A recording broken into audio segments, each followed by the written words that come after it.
Bongbong, Pangulong Marcos, alam mo ang katotohanan. Andun ka, magkasama tayo. Kung hindi mo ito ipinag-uutos, walang dahilan para hindi mo itama ang kasinungalingan na ito.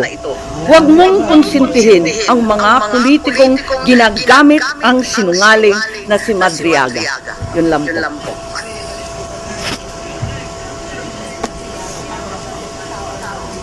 Huhi! Sino ba yun? Sa ginawa niyo ngayon na press con, di ba possible na umakyat dito sa Senate yung impeachment case? Hindi kaya ma-question na yung pagiging impeachment judge? Ang totoo, hindi ko maintindihan kung anong koneksyon nito sa impeachment case. Ang sinasabi ko lang yung katotohanan tungkol sa mga pangyayari ng 2021 na walang kinalaman sa impeachment. Mananatiling akong juror at judge at pakikinggan ko yung ebidensya nila. Pero sa aking tingin, wala naman pong koneksyon at hindi naman yata bawal magsabi ng totoo. Kasi sa hearing kahapon, iwas na iwas sila na yung mga possible probing question, yung pag-question sa credibility dahil sa Senate daw dapat pag-usapan yung credibility ni Madriaga bilang testigo. Ang sinasabi ko lang, yung mga claim niya, alam na alam ko na hindi totoo at palagay ko, walang koneksyon sa impeachment. Ilag na ilag rin ako katulad ng ibang senador na mag-comment whether pro or con. Pero sa mga linakhala, itong mga impormasyon niya tungkol sa term sharing, tungkol sa kasunduan, tungkol sa pag-uusap at meeting-meeting. Alam ko kasi yan hindi naman totoo. So, do you think sinong gumagamit kay Madriaga para gawin yung sabi niyo nga pagsisinungaling? Hindi ko alam. Maraming ambisyoso ngayon. Maraming buhayang malaya pa rin. Pwedeng may connection sa 2028 yung ginagawang pagsisinungaling. Madriaga. Marahil. Ma'am, but in raising yun pong mga, sabi nyo nga po, truth, na hindi totoo yung sinasabi ni Madriaga, are you also questioning his credibility bilang witness doon sa impeachment hearing? Ganyang klase bang mga testigo ang ihaharap sa Senado? Mahiya naman sila.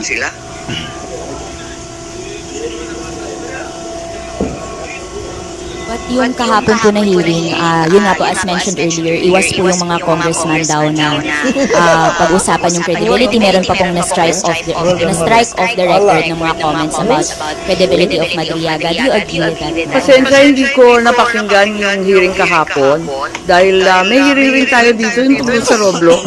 Diba? At naghahanap nga ako ng I need solution na matapos na kasi mga kabataan na nakasalalay dun eh.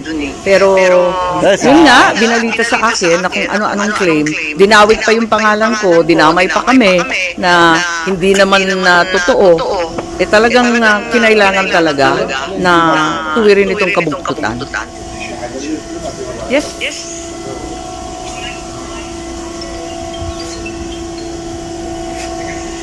Balikan ko lang si Madriaga. Kasi kahapon nagpakita sila ng mga series of pictures and even videos na talagang kung titignan mo, kasama siya sa inner circle ni Vice President before, during, and after. Pasensya, hindi ko nakita. Tulad ng sinabi ko kanina, unang-una, may hearing ako, marami tayong trabaho dito sa Senado. Ikalawa, nayamot na ako nung Kung mga nasa press na to, lalo to sa mga nasa sa Senate saka sa Representative House, puro mga tamad, hindi marunong mag-research.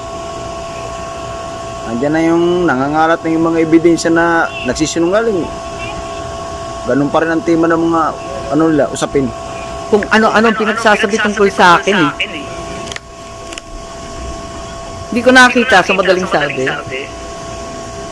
Personally, ma'am, you never had any chance. Sa dami ng tao sa isang kampanya, hindi ko na sure. Baka nandun, hindi ko alam. Pero hindi ko talaga siya nakilala.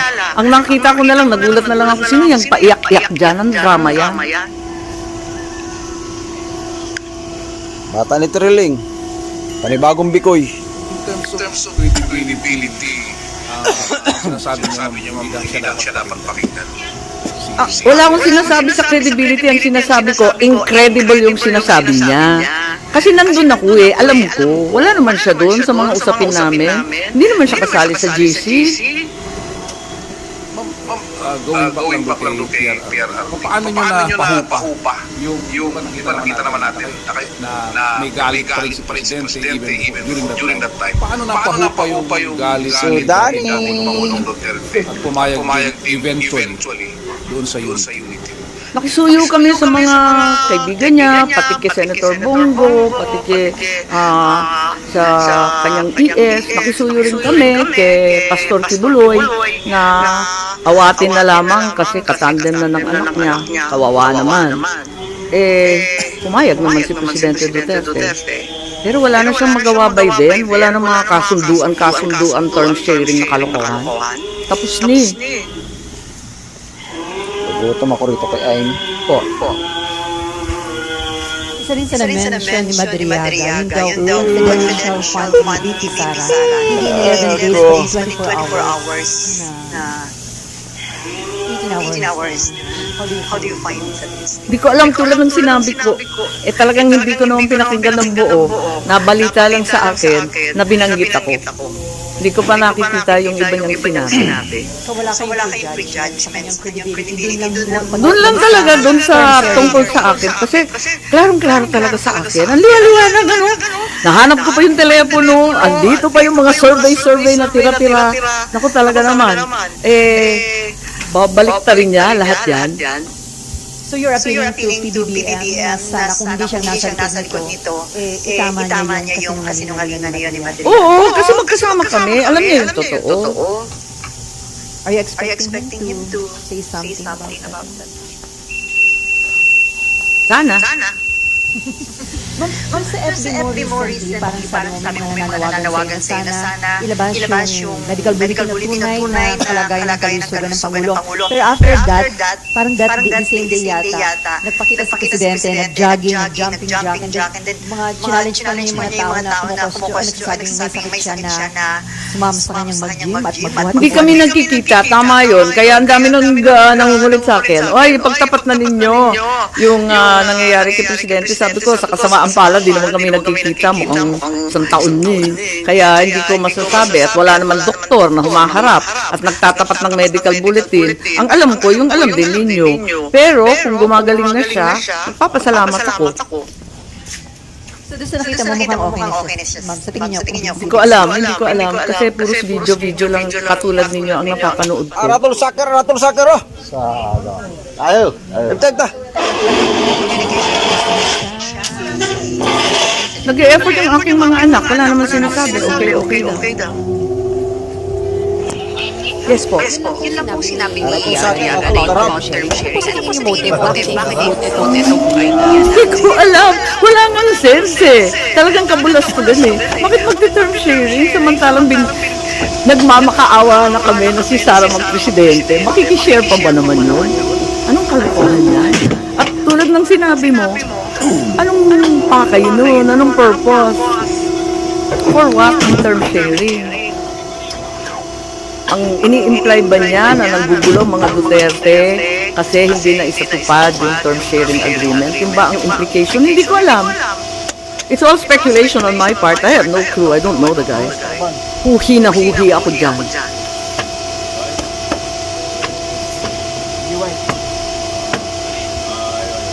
Ma'am, with the questionable statements of Madriaga, do you think dapat i-strike off muna sa records yung mga statements niya and check muna yung credibility niya? Kasi nabanggit niya na nakakahiya naman kung ito yung testigo na iyaharap sa Senado. Matagal ako sa Congress at alam ko maraming magaling dyan.